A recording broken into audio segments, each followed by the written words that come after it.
Thank you for listening to Shulchanaruchharav.com. To resuscitate or not to resuscitate. May one sign a DNI, DNR, AND, or any other type of form or order for himself or for a patient under his care when approached by the medical practitioner or by the hospital in which the patient is in. So those who have never faced the above circumstance will not understand the terms we just used or what they represent or stand for. However, those who have faced this situation can certainly recall the painful and moral churning decision of whether to sign on this consent form or not. Before we begin a halachic inquiry into whether one may sign on this form or not, let us discuss what it is, what it represents, and what it means. So the medical term used for DNI and DNR stand for do not resuscitate DNR and do not intubate DNI. And in very simple terms, they are basically an order that's signed on by the patient or his healthcare proxy, which tells all medical professionals, EMTs, hospital workers, and doctors, if the patient enters into cardiac arrest or has lung failure, do not resuscitate him, do not perform CPR, do not hook him up to life support, let him pass away. Now, as we know, resuscitation and CPR is one of the prime methods of first aid to revive a person and bring him to life, and sometimes he lives for many years. Why on earth would the hospitals and doctors give someone such a form to sign of not doing resuscitation? So these forms are not given to people on the street. These forms are given to patients who are living with a terminal illness, an illness which, according to current medical science, there is no cure for, and they will eventually pass away in the near future. And in many cases, they are currently in a state of suffering and their quality of life is very bad. And thus, in the medical world, they offer the patients or their healthcare proxies the ability to sign on this form to prevent a continuation of life, to prevent CPR from being performed or any other resuscitation method. If you don't sign on the form, then the protocol of all medical practitioners and hospitals throughout the world is to perform resuscitation. However, if you sign, then they won't do so. So this enters into the very sensitive question of the sanctity of life versus the right to choose not to live a life of pain. And what does Allah have to say to this matter? If chas v'shalom a loved one is terminally ill, there's no realistic medical recovery in sight, he's in a state of suffering, you're offered the DNI or DNR form, may you sign on it, yes or no, according to halacha. So those who are unlearned in the subject may automatically and instinctively say, of course, according to Judaism, we sanctify every moment of life. It's absolutely forbidden to sign on this form, which prevents his life from being extended through performing CPR. You have an obligation to help a Jew live even for a moment. And in truth, what they're saying is not incorrect.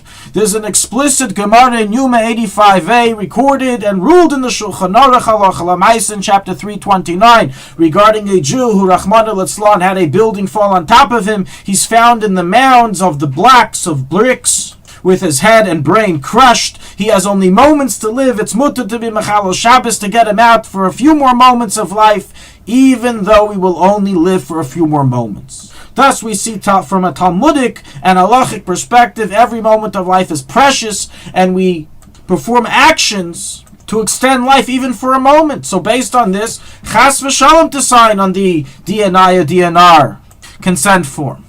On the other hand, it's not so simple. You see, there's another halacha, which is written in Yeridei in chapter 339 regarding the laws of a geisus. A geisus is an individual who is near death.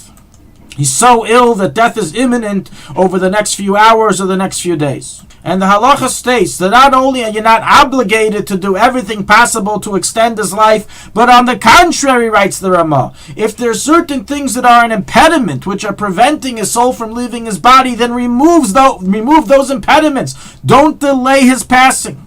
Meaning, although even in such a case it's forbidden to actively do anything to quicken his death, and doing so is murder, if there's something external that's preventing him from dying, such as one example is that there's noise in the room, which is preventing his soul from leaving, then make the noise stop so his soul can leave. And one of the reasons explained in the Mefarshim is right, Beis Lechem Yehuda, that when you delay his passing, the soul wants to go. You're delaying it from going. You're increasing its suffering and anguish. And the pasuk says in Keelas Eis Lamavis, there's a time for death. You're preventing that time for death. We likewise find in the Gemara in the Darim, as explains the Ran, that Rebbe's mother prayed for him to die due to his suffering. So on the one hand, we see that Judaism sanctifies even one moment of life. On the other hand, we see that when someone has reached a certain state of illness, such as the geisis, we no longer do things to delay his imminent death.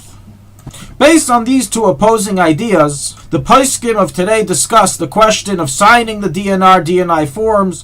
When is it allowed and when is it not? So we will now begin clarifying the opinion of Gdolei Poskei Dereinu, as brought in length in the Sefer Nishmas Avram Yerodea, chapter 339, which brings the opinions of Shlomo Zalman Auerbach, the Igros Moshe, the Tzitz Eliezer, Rav Elyashiv, and other Poskei Dereinu.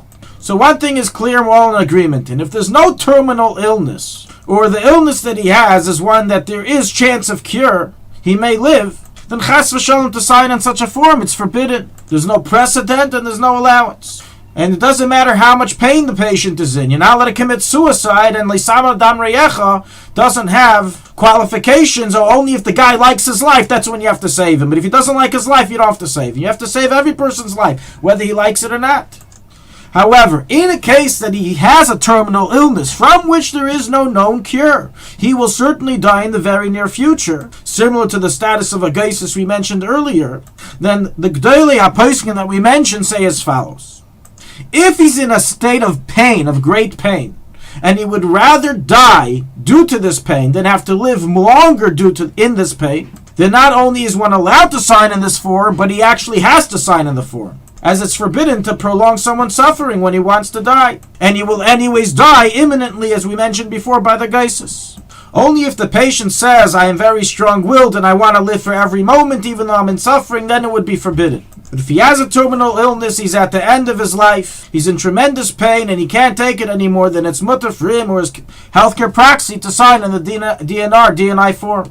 Now, in a case that the patient is not in any suffering, such as he's in a coma, he has dementia or Alzheimer's, he doesn't even feel anything, then we have a machlekes amongst Poskei Dereinu. Of Shlomo Zalman Auerbach was of the opinion that even in such a case it's permitted to sign on the form, as nonetheless he's in a state of ksisa.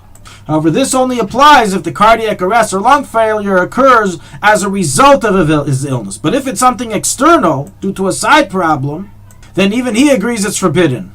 Rav Elyashiv was of the opinion in the case that the patient isn't suffering, then it is never permitted to sign on the form. One must always resuscitate. All the above is la'alacha v'lo l'maisa. In all cases, it is absolutely incumbent on the patient or healthcare proxy to speak to a qualified Rav who is learned in this field of halacha and bring to him all the details for him to give a ruling, and chas v'shalom for one to take matters of life and death in his own hands and sign on the form without rabbinical guidance. Based on what we explained, the emphasis that the patient or the healthcare proxy needs to bring to the Rav for his arbitration is whether the illness is a terminal illness, will certainly lead to death, is certainly incurable, or if there is a chance of survival, what is that chance, what percentage? Likewise, is the patient in pain? How much pain is he in? How often is the pain? How strong is the pain?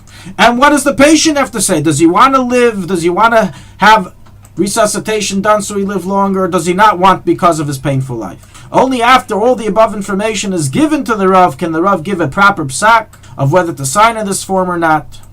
And with this we'll make mention that even in a case that it was given the directive from the Rav to sign in the form of the DNR, DNI, every hospital may have different interpretations of what that means, as resuscitation is the very basic of the DNR form.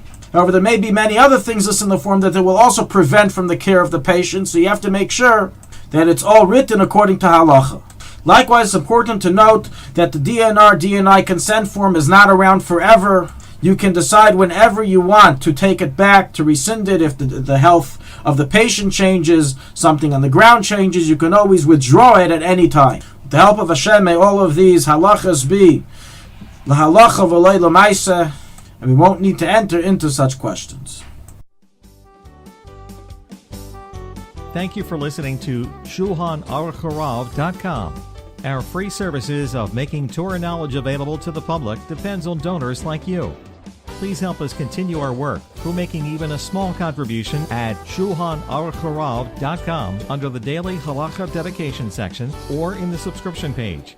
Also, check out our online courses and many sefarim available for purchase that will both enhance your Torah knowledge and help support our work.